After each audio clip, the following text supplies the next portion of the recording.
Good morning, Your Holiness. I'm really privileged to be here, to be among the youth leaders that have come to share our experiences with you so that we draw advice that will take us ahead. My name is Gatwal. I'm from South Sudan, a country that has been in war for over 3 decades, and I was born in war, and I'm still living in war. So that is really sad for myself and for my colleagues who are coming from that part of the world.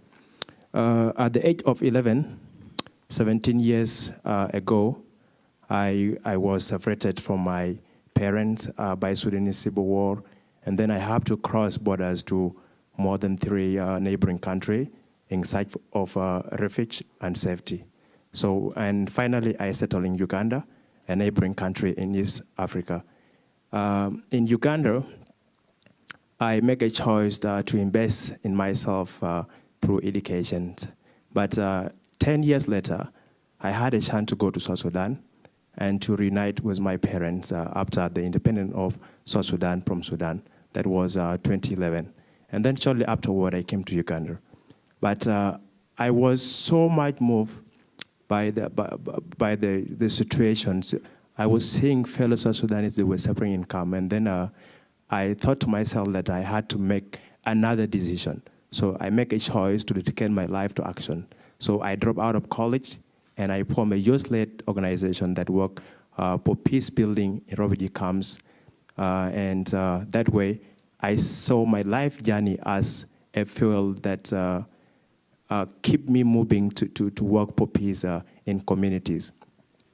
My question that I would like you to share your insight or your experience on is, on my work for peace, I found it that it's really, really very difficult to bring different stakeholders and each group together to work for peace. So my question is, how best can you advise me or any other youth who is working for peace to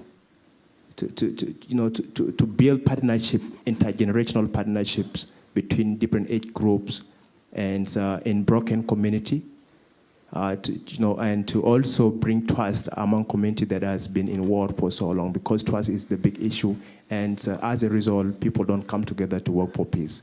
Thank you.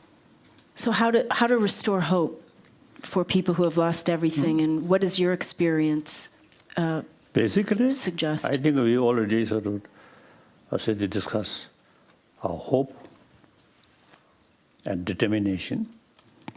And then in practical level, these are very, very complicated. I think our past mistake brought these problems. So we fully committed causes. So result, very difficult to avoid. So now what we can do is learning these sort of things, then think future. How to prevent this kind of situation. I feel that. So I just yesterday also I mentioned, this morning also I mentioned, now our small sort of group, I think very important is the people from difficult area. So this, I think, very, very important. Outsider look from outside. So some of them, see, as a good human being, really showing concern. And some of them, not much bother. So people who actually living in the troubled area and personally also get some experience, your sort of enthusiasm is much, much stronger. Now, yesterday also I mentioned, now this morning also I mentioned, now this small group should expand, eventually should become international sort of organization. And then some sort of international body, and like the United Nations, the human right as well as United Nations sort of UN refugee like that. So we should create some kind of NGO, particularly focusing these areas. So in that respect, one sort of source of the problem is religious belief.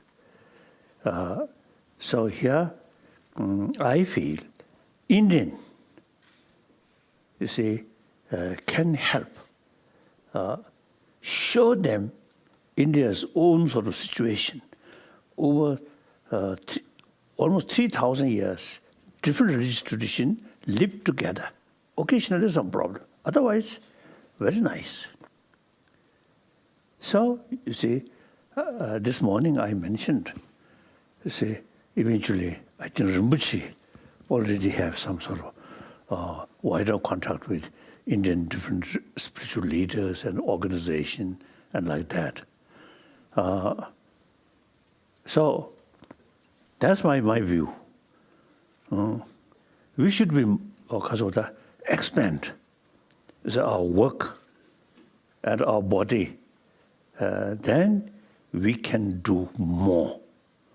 Otherwise, a small group and complain, and we have nothing to help.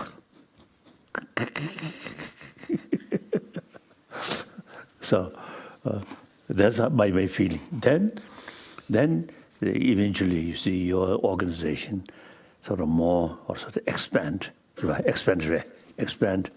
and then visit.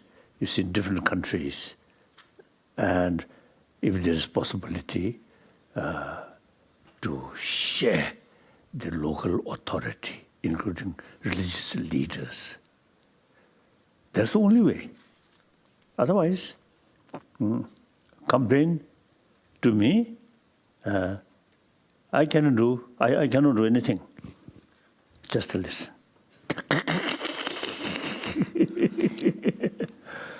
So I think now we must build enthusiasm, determination, to increase sort of our organization, and another word, some kind of power.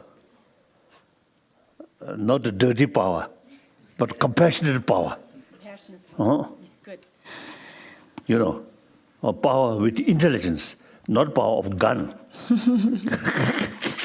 You American, I think really more self-confidence because of your weapon. Now we must build, power from sort of justice, from wisdom, from compassion.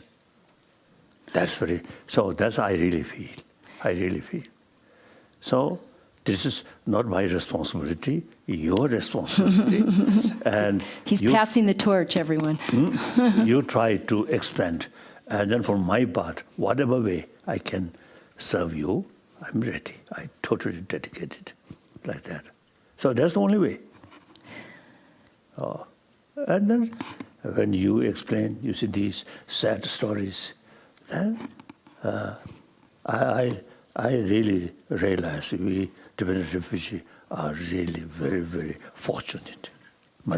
Very fortunate.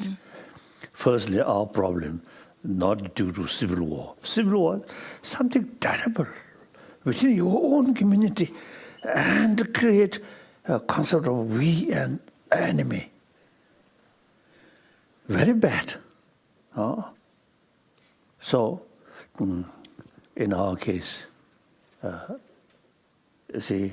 all these problems, because some new the guest without a proper invitation, that new guest come with weapon. So try to control every Tibetan way of life. But there's clear sort of demarcation. If we want to create concept of we and they, there's clear sort of demarcation like that.